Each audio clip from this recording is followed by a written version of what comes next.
guys, it's Justine here from I Should Read That. And Josie from the Gym Book Club. And today we're doing a special crossover episode talking about Sarah J. Maas's Throne of Glass. So we kind of buddy read this book together unintentionally. We figured it out like, I don't know, a quarter of the way through and decided that we were going to read it together. And I'm really, really glad that we did because I have a lot of thoughts on this book. And I'd really like to chat about them. And I think from our initial conversations, it sounds like maybe we have quite different views on some of the main points of this book as well, particularly the love interest. Yes. So, let's crack in. So, first up, Justine, I gather that you were doing a vomit count on this book. Yes. So I had been made aware of, in A Court of Thorns and Roses, which is her other series, that the main character happens to vomit a lot. So I decided to do a vomit count for Throne of Glass. And by my count, not including like retching and dry heaving and whatnot, she vomits 5 times in this book, which is 400 some odd pages. So that's like once every 80 pages. Yeah. Which is, like, that's impressive. It's a lot of vomit. It is. It's honestly probably more vomit than I want to read. Yeah, it's funny because I guess it must just be a thing. Maybe that's her way of like expressing that it's a hardship that this character is going through, because it's almost always in action-y scenes. Yeah. Or other scenes, which I'm sure we'll talk about later. Yeah. But it's an interesting sort of tick for an author, I guess.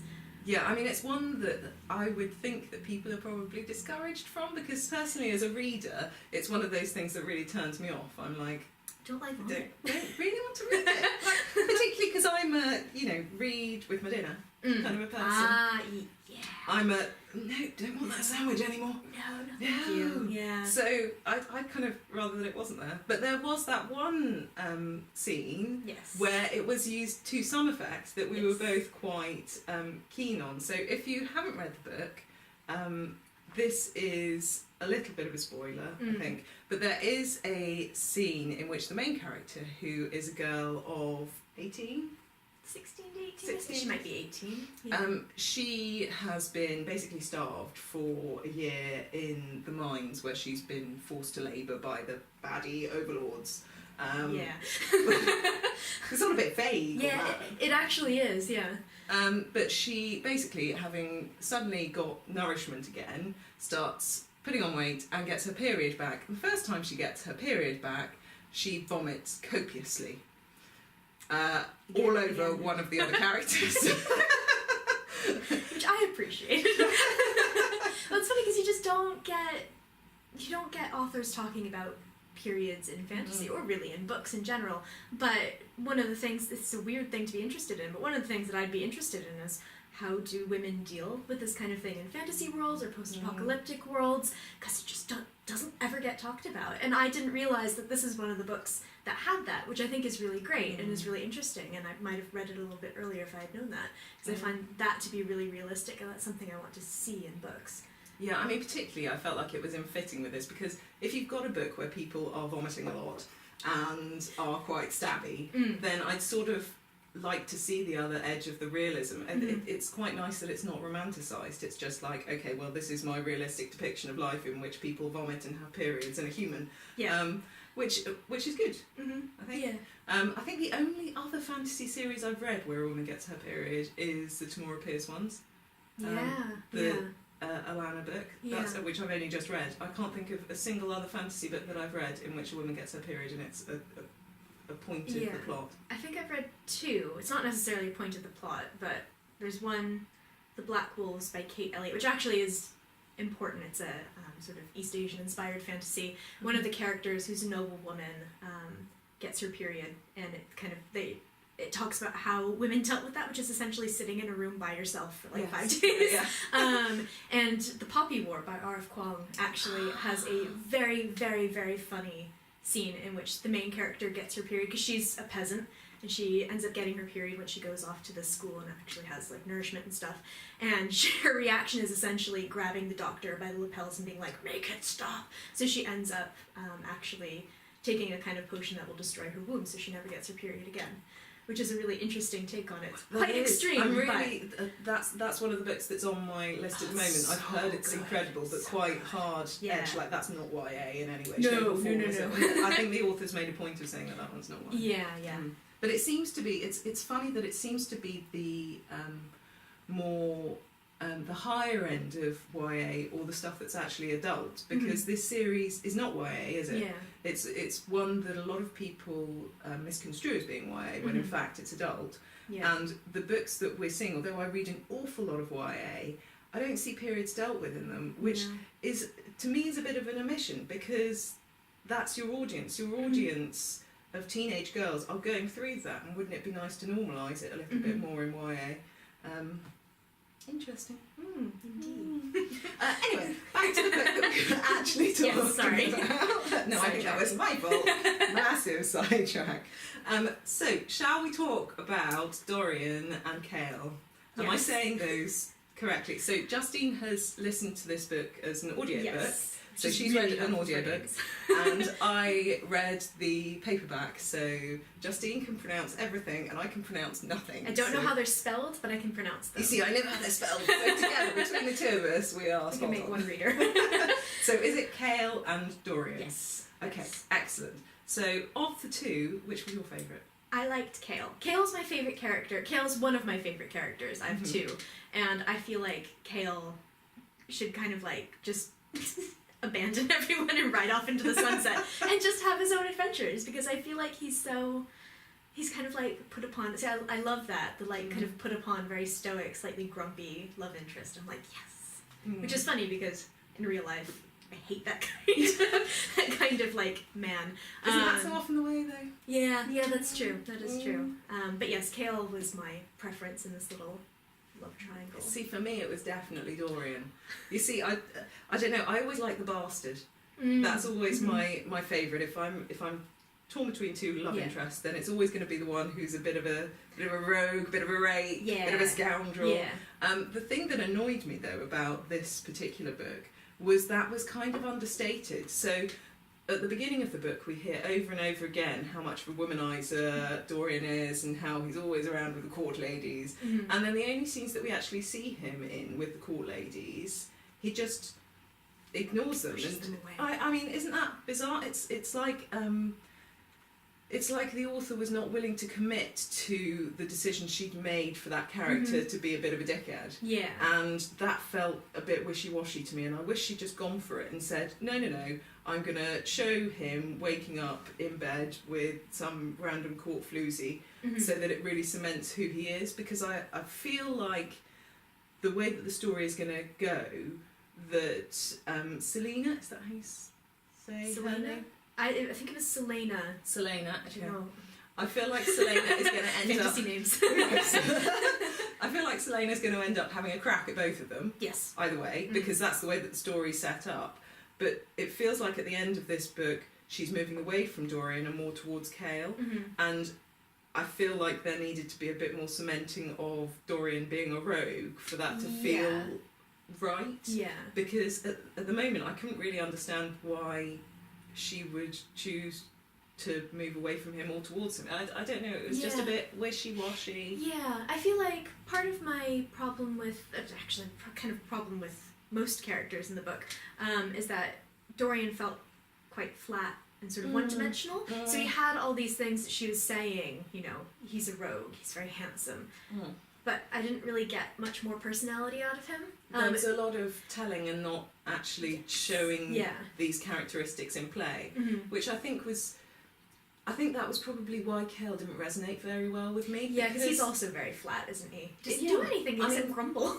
He's not like, I mean, you're told that he's grumpy because Celaena says that he's grumpy. Yeah. But I didn't actually ever really think that he was that grumpy. Yeah. He didn't come across as grumpy. He came across as the adult. Actually, that's a really good point. Yeah. Like, he didn't... It was just that Dorian was less of a grown-up about everything.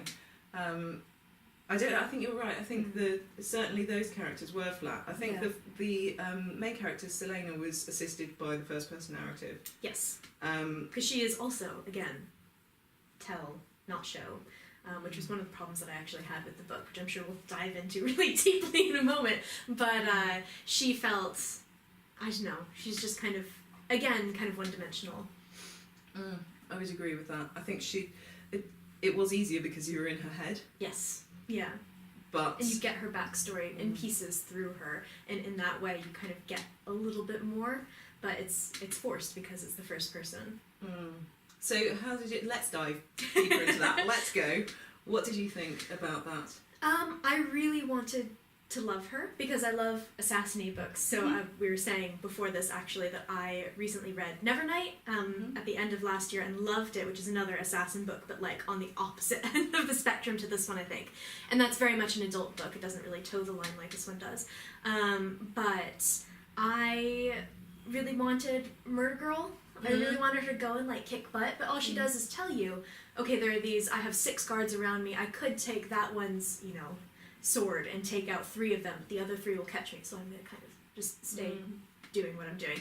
And we get a lot of that, and we get a very, very brief, I figured this is going to be a spoilery thing, so at the end we get that very brief fight with Grave, where she completely like obliterates him, which is awesome. But it lasts like 30 seconds, and she even says, like, it's the best time or whatever. She beats him really quickly. So we don't see how she's supposedly this amazing, legendary assassin. We're just kind of told, and I don't necessarily believe it. I would love to see her go out and just, it's terrible, go out and kill some people. Just go and actually, like, do the thing that she's supposed to do. Like, you know, if you make someone have their main characteristic as an assassin, if they assassinate people, if that is what they do as a living and that's what they're renowned for throughout the kingdom, then you know she needed that a bit more cementing. And you know what, I didn't really realise that was why her character was flat until you said it. I hadn't quite pinned down that, but it's that again, it's this lack of commitment to negative character points. So it's like the author is you know that some authors fall into that trap of feeling like in order to write a sympathetic character, they have to write a nice character. And it's like the author's gone, she's going to be an assassin, but if I make her kill people, then the reader won't like her. So I'm just going to have her just she could kill people if she wanted to. But she's not going to. And it's like, I feel like she would have taken the easier way out, which would be to, if her MO is killing people, if she's an assassin and her like default option is I will kill them dead. I feel like there were points in this book where in order to take the easier option she would have just killed a lot more people rather than gone through the complicated machinations that she does in order to get to where she ends up. No, I completely agree. And there are kind of points where she says, where you kind of get hints of this isn't a life she wanted for herself, but it's kind of, it's kind of in conflict. There's no real commitment to you're the unwilling assassin or the person who goes and kicks butts all the time and kills tons of people because you're this famous assassin that everyone's terrified of. So terrified of that she can't even say who she is through the entire book. She says it, I think, at the very, very end. So that didn't quite click, I think this was her debut novel as well, so I'm thinking that maybe in further books that might be something that's addressed, but we haven't read them, so who knows. And also, like, it reads as an NA book rather than a YA book. So it reads like it is, as you say, straddling that young adult gap. And I think it is a difficult space to be in if you are writing this kind of character, because I think this story would have been, for me, more powerful if it had, and for you I think if it had really pushed that and gone, no, kill everyone. But perhaps that would have brought it a little bit too high, and therefore it would have been inaccessible to the audience that she's aiming for.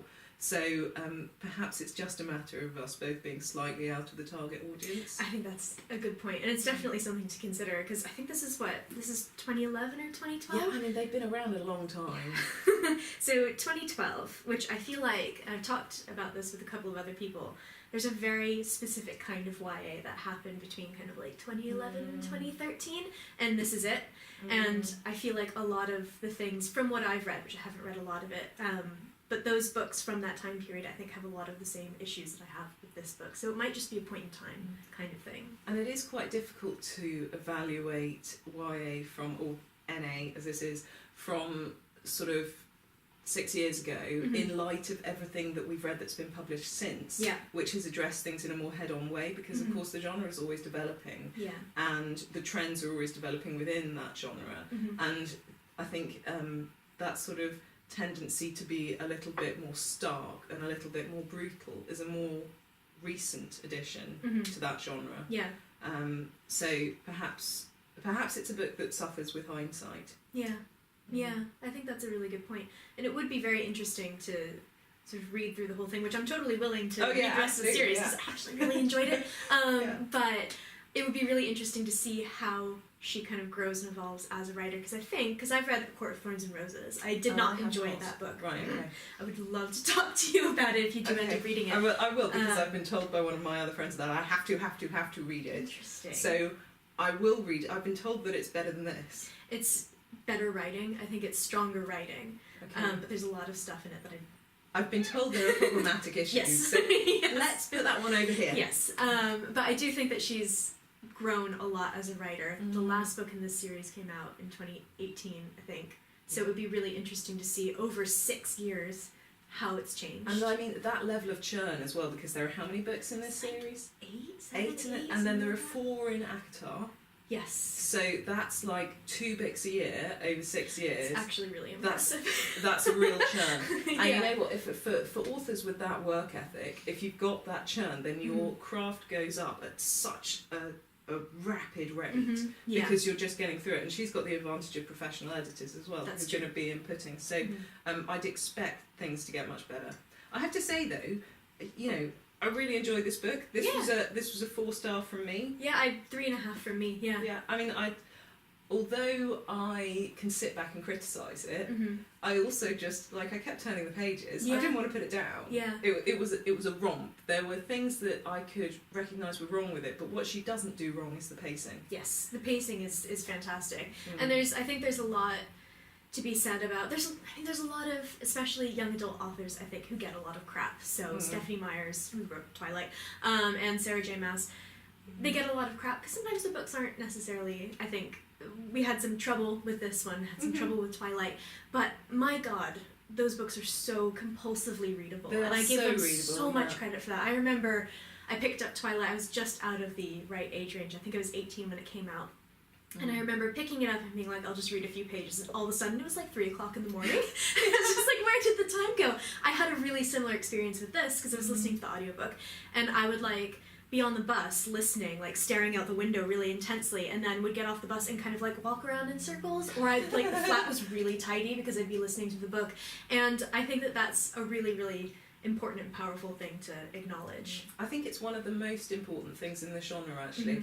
I am not generally a swords and sorcery fantasy fan because I really loathe slow-moving fantasy, and I find that I just can't cope with it. If I'm not gripped by it, I just won't carry on reading it because I've got enough that's going on. And I'm not anti-long fantasy books.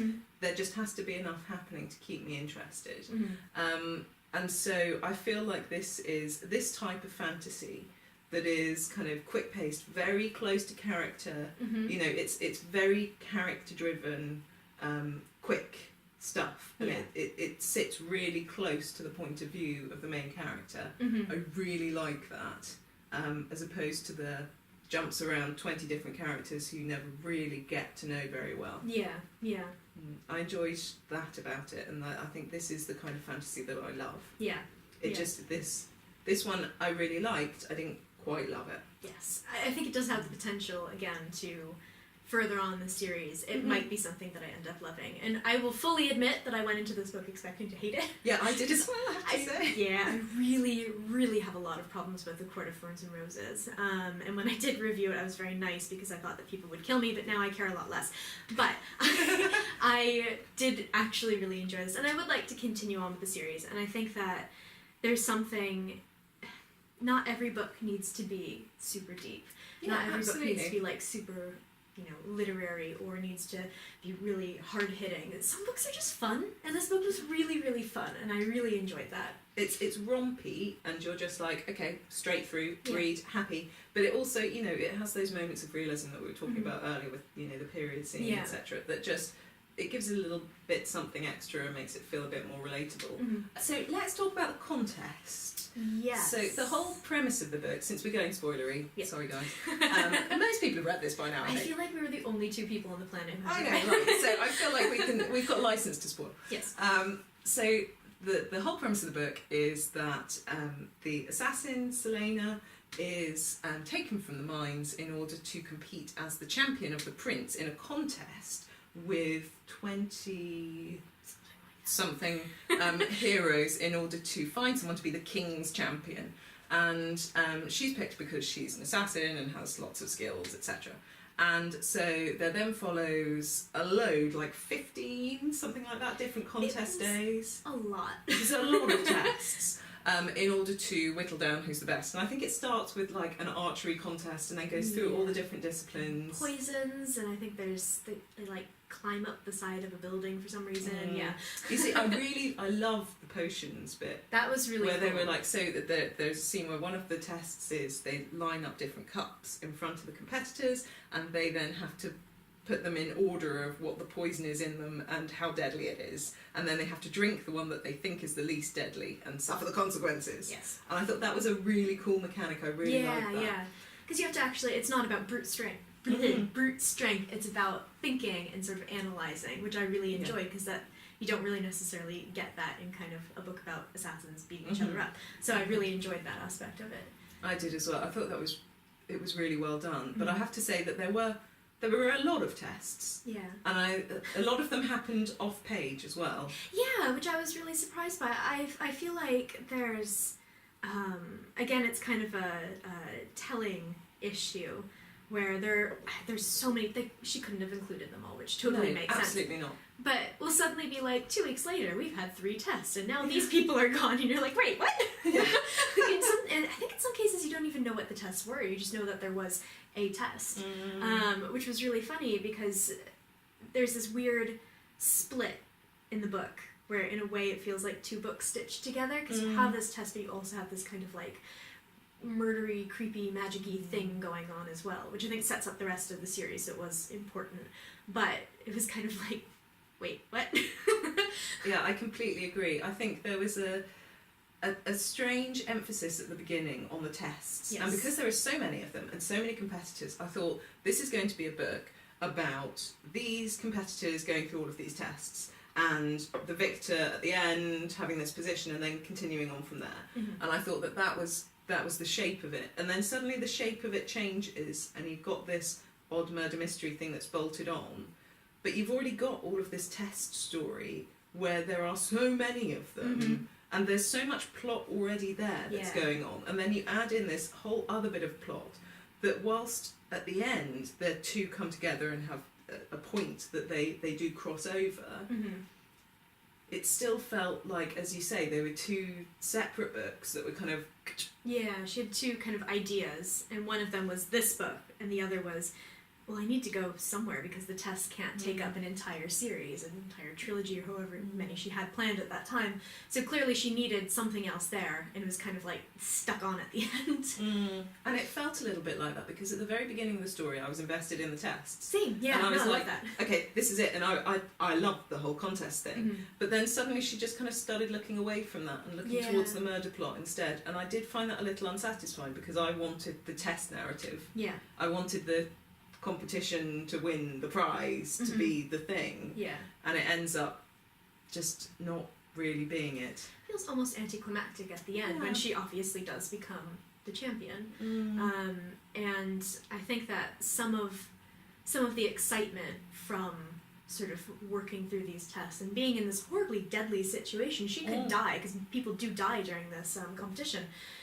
Some of that tension was taken away because we were like, suddenly murder mystery. And I love murder mystery. Yeah, murder's great. I love murder. I love a good murder. But it's sort of like, it was just like, suddenly she's going through walls and there's like dead queens and it's like, you were saying this earlier, it made me laugh. It's like, who could possibly be the murderer? That guy's getting really big and buff and using these was it word marks that make you big and buff. Who could it possibly be? I don't know. And you're sitting there. I was convinced that it was going to be taken in a completely different direction, that she was trying to mess with us. We're She's supposed trying to think it's fake Kane, you but out. it's not. But it was like, it was obviously Kane. Yeah.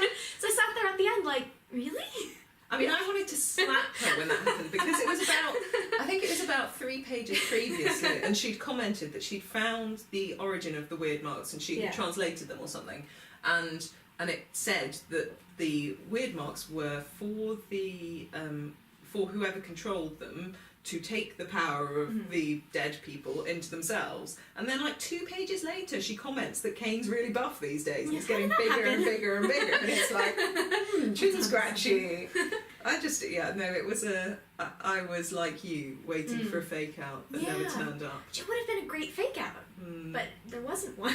I I wanted it to be, maybe they're not taking the physical strength, maybe it's like the mental strength, maybe they're magicians. Well, we had the sort of fake out where she thought it was her friend, not Nymeria. What was her name?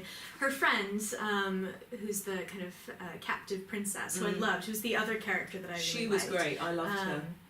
And you kind of think that maybe it could be her, but no, it's Kane. I didn't like that fake out though, I have to say. Yeah. That felt really... I was expecting her to have more to do with that. I was expecting there to be some kind of betrayal. And when there wasn't even the tiniest bit of betrayal... She saves her life and everything. I just felt a little bit cheated on that because I thought it would have made Nemesia... I want to say Nemesia... It's in here somewhere, I'm sure. I felt like it would have made her a stronger character because Nehemia. Nehemia. I feel like she just ended up being like a kind of sidekick. Yeah. And I wanted her to be, because there was that scene where the two of them are dueling in the practice area. I wanted her to be kick-ass in her own right. Yeah. And I think her kick-assery was kind of diminished by the fact that she stands back and is like, well, Celaena, you have to fight for us because, you know, I'm weak, and you know she uses magic to heal her, doesn't she? Yeah, like but she doesn't poison or something like that. I wanted her to use it offensively. Yeah. I wanted her to be like, I'm getting actively involved in this. It sort of tied in with my objections about the way that the other characters behaved passively rather than actively. Like they didn't have a lot of agency. No, I think that's a really good point. Yeah. That irritates me, particularly with female kick-ass characters, when it's like, yeah, she's really kick-ass and, you know, she can take on all the guys, but she doesn't because she decides not to, because she's not made to by outside forces. Yeah. But, you know, still really enjoyed it. Still read the next. Yeah. But, yeah, we'll see where it goes from here. I've got high hopes for the next one.